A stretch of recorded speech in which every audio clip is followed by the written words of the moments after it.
Fala, galerinha do Dominantes Online. Mais uma aulinha, continuação, cálculo de fórmulas, parte 2. Então, só para você lembrar, presta atenção. A gente está falando sobre formas de expressar um conteúdo, formas de expressar uma substância, para ser mais específico, e a conversão entre as fórmulas de molecular, fórmula mínima e fórmula centesimal. Na parte 1, a gente focou principalmente na fórmula mínima e na fórmula centesimal, de como chegar a essas fórmulas. Agora é o oposto. Eu quero, a partir da fórmula centesimal, chegar à fórmula molecular diretamente, não à fórmula mínima, não à menor proporção, tá? Então aqui, ó, só para deixar um detalhe, né? A introdução, a gente teve o B e o C, quando a gente falou de cálculo de fórmula centesimal e fórmula mínima, como a parte 2, só para continuação dos nossos conteúdos, eu estou falando de fórmula molecular, eu coloco letra D. Fórmula molecular é o que indica os elementos formadores da substância e o número exato, né, de átomos de cada elemento nessa molécula, para formar as estruturas e as suas ligações químicas. Tá? E aí vem o seguinte, para você conseguir transformar da centesimal na fórmula molecular, além das porcentagens em massa, você precisa dessa informação, massa molar. Se você não tiver a massa molar, fica difícil, na verdade você não consegue chegar à relação. Tá bom? Então olha aqui, ó, uma substância de massa molar 80, né, 80 gramas por mol, né, massa molar é gramas por mol, né, deixar isso bem claro. Encerra, né, modo de falar, que contém 40 gramas de carbono, 6,72 gramas de hidrogênio e 53,28 gramas de oxigênio. E aí, qual é a fórmula molecular dessa substância? Como é que você faz? Primeira coisa, você converte a relação de massa para uma relação em quantidade, como a gente já aprendeu, como a gente já fez na outra parte, faz o seguinte, olha, vamos para cada um dos elementos. Dessa vez aqui agora eu não vou errar os elementos. Carbono, eu tenho aqui ó, hidrogênio e eu tenho aqui oxigênio. Bom, para carbono, a gente já viu aquela sacada, se é 100%, eu coloco como se fosse em 100 gramas. Então, eu tenho 40 gramas. 40 gramas sobre a sua massa molar, para chegar à sua proporção em quantidade. 40 sobre 12. 40 sobre 12 dá 3,33 aproximadamente. No cálculo de fórmulas é muito comum tu aproximar os valores, tá bom? Isso não é só eu que estou fazendo, não. Isso é comum mesmo, para facilitar a nossa vida. 6,72 é a massa de hidrogênio dentro de 100 gramas do composto. Você divide por 1, que é a massa de cada um dos hidrogênios, então dá 6,72. Essa é a conta mais difícil a longo prazo, né?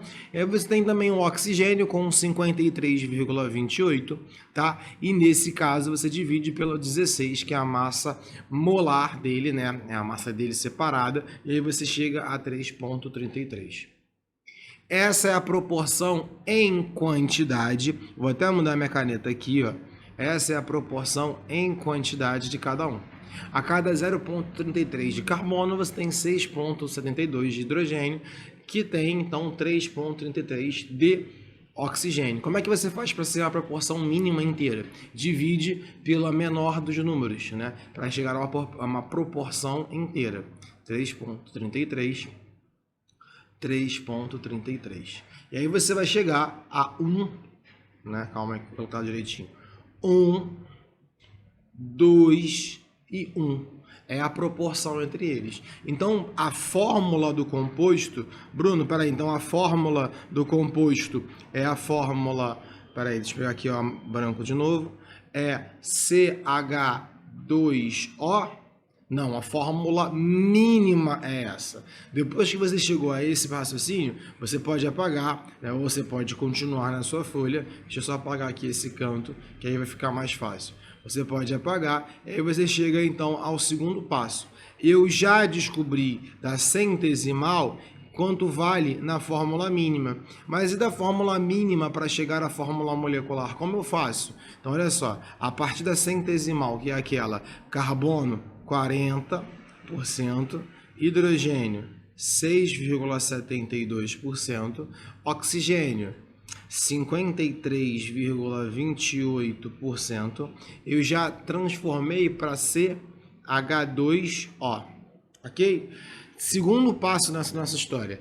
A partir disso, a partir dessa informação, eu vou converter para a fórmula normal, sabendo que a fórmula mínima é n vezes menor do que a fórmula normal, a fórmula molecular. Então, a massa molar da fórmula mínima é n vezes menor do que a massa molar da fórmula total. Então, para descobrir quantas vezes é maior, né, quanto é esse n, é só você pegar a massa molar da fórmula molecular, dividido pela massa molar da fórmula mínima.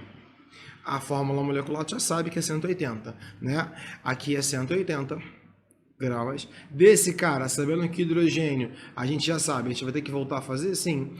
Hidrogênio aqui é 1, então dá 2. Aqui dá oxigênio dá 16 e carbono dá 12.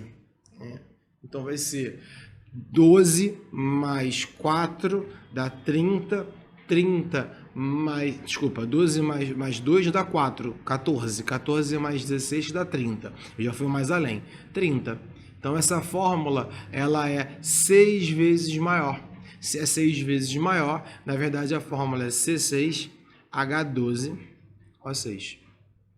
Foi as etapas? Preste atenção, porque essa demorou, porque eu separei uma parte 2 só para falar disso. Vamos pensar aqui na cabeça de novo, para não precisar voltar e assistir de novo essa partezinha. Olha para cá.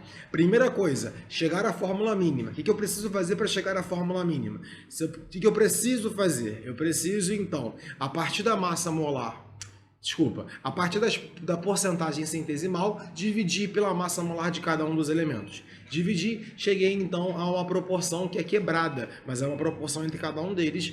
Eu divido pelo menor dos valores para chegar a uma proporção de menor número inteiro. Fiz isso? É a resposta? Não, porque ele pediu fórmula molecular. Eu não sei se a fórmula mínima é igual à molecular. Para isso, eu preciso comparar as duas. Comparo como? Com massa. Pode ser que a fórmula mínima seja igual à fórmula molecular, quando a massa é igual. Senão a massa é metade ou 1/3 e por aí vai. Aqui a massa era 1/6 da massa molar do composto da fórmula molecular. Então é 6 vezes que você tem que multiplicar a fórmula mínima. Chegamos à resposta. Mas, porém, toda a vida, se você for sagaz, reparou que eu botei de novo o mesmo exemplo, o modo direto, você também pode fazer direto essa questão. Aí tu fala, Bruno, por que você não me ensinou a fazer direto? Porque eu estou ensinando vias diferentes de ser resolvidos. Você sabe que esse composto é formado de carbono, de hidrogênio e de oxigênio? Você coloca como X, Y e Z. E aí você sabe o seguinte, presta atenção. Em 100 gramas do composto, lembra, 100% 100 gramas, tem quanto de carbono? Tem 40 gramas de carbono. Deixa eu colocar isso melhorzinho para a gente ficar vigente. Olha só. Em 100 gramas do composto, do total, eu tenho 40 gramas de carbono. Ok? É a porcentagem dele. Então, a cada 100 tem 40. Mas eu quero saber quanto vai ter em 180 gramas, não em 100. 180 gramas do total. E aí eu vou achar qual é a massa total no final, tá? Dessa quantidade aqui para a fórmula. Só que eu não quero saber a quantidade. Eu quero saber que a massa total é 12 vezes a quantidade que ele tem. Então é 12 vezes X gramas de C. Entenderam? 100 gramas 40, 180, 12 vezes X. Porque 12 vezes a quantidade que eu quero. É a quantidade que eu quero é que eu quero descobrir. Se você fizer essa conta, você vai achar que X é igual a 6.